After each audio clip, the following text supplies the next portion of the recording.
that's fine.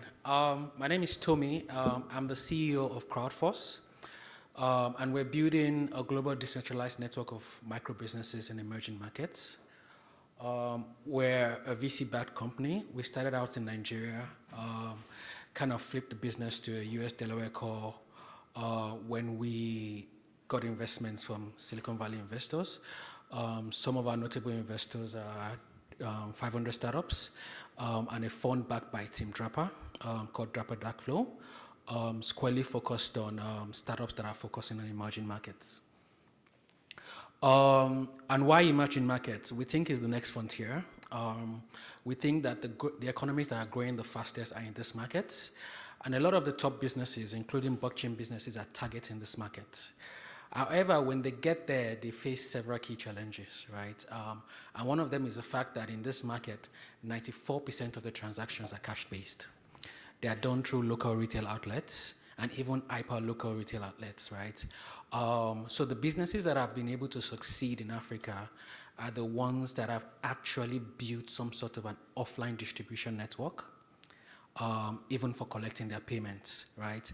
And that is why e-commerce never really picked up in Africa. But because there's this huge population, there's a good opportunity for high volume, low margin transactions if you can build out that distribution network. But not everybody can do that, or not everybody can invest in building that. So the way we see the problem, the way we are tackling this problem in CrowdForce is by building this merchant network and using these merchants to actually provide simple microservices to the larger population. I think it's great for the entire crypto economy to actually have 1 billion more users buying crypto or doing crypto services or using crypto payments. So essentially the way it works today is that the merchants sign up, they pass verification, and they fund the wallet with their own cash, right?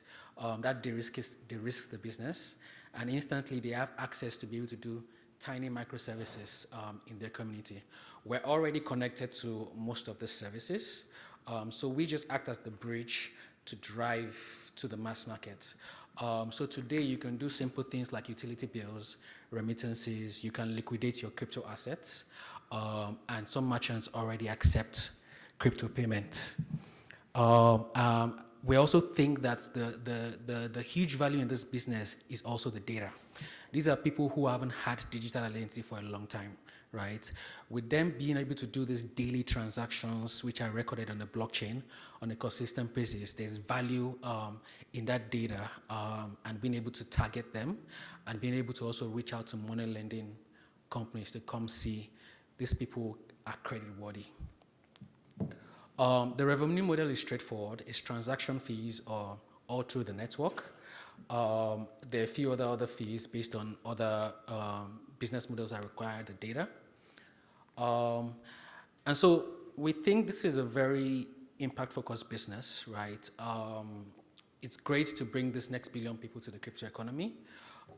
It's great to get 1 million people who are making extra income and they can move from the poverty line to the middle class. But it's also a proven business model that works, right? On an average, we make $10 off every agent that signs up on our network every day.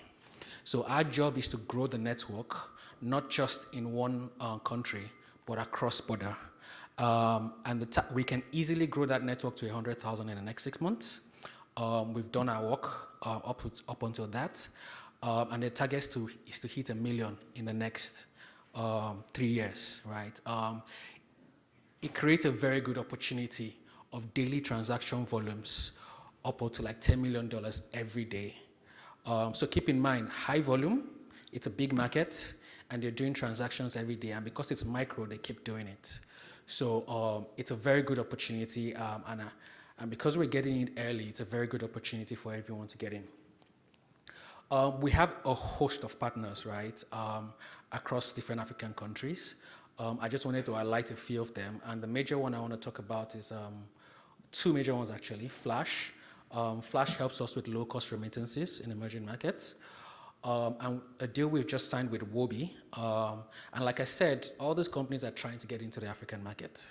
So we've signed up Wobi, and Just by signing them up, they now have access to over 7,000 merchants where people can do OTC trades or people can easily fund their Wobi wallets. So it really validates what we're trying to do. And we're already speaking to other exchange companies. We have an amazing team handling this. We've been in this market for about 2-3 years now. I used to be a developer in the financial services space. I built the mobile banking solution that is used by microfinance banks in Nigeria today, still the most successful. I moved on to become an SAP engineer. I worked in South Africa, I worked in Kenya, worked in Germany. So I kind of understand the depth of the problem and how to solve it. And all these guys have executed with me up until then. My co-founder left the UK to come work on this journey with me, and he hasn't regretted it for once. We also have amazing advisors that are helping us. For what we are trying to do, we need advisors in the banking space and also in government, and we have both. Presently, we are doing a project with the Vice President of Nigeria, which is nationwide, providing microloans to 1 million micro traders. And it's a project that's going to happen every year. We're going to give the loans. We're going to be helping them recover the loans easily, right? So we have the people that are helping us do that. And we also have the co-founder of the largest job market in Africa with 3 million users on our advisory board. Africa does not have the luxury of building huge infrastructures. What it needs are tiny infrastructures, humans, devices, working together to bring everybody to the digital economy. You're welcome to join us. I'm happy to answer any questions. Thank you. Great. Man, I'm glad I'm not a judge. I don't know how I would be choosing among these things.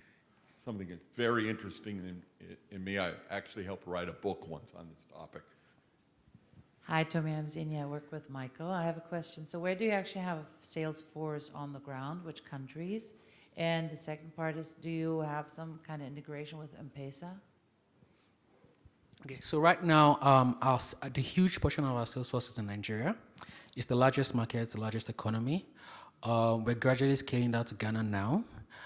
When we get to East Africa, we'll integrate with M-Pesa. Great. I just know what you're doing is going to help so many people. Yeah. Thank you. Thank you very much. All right, next up.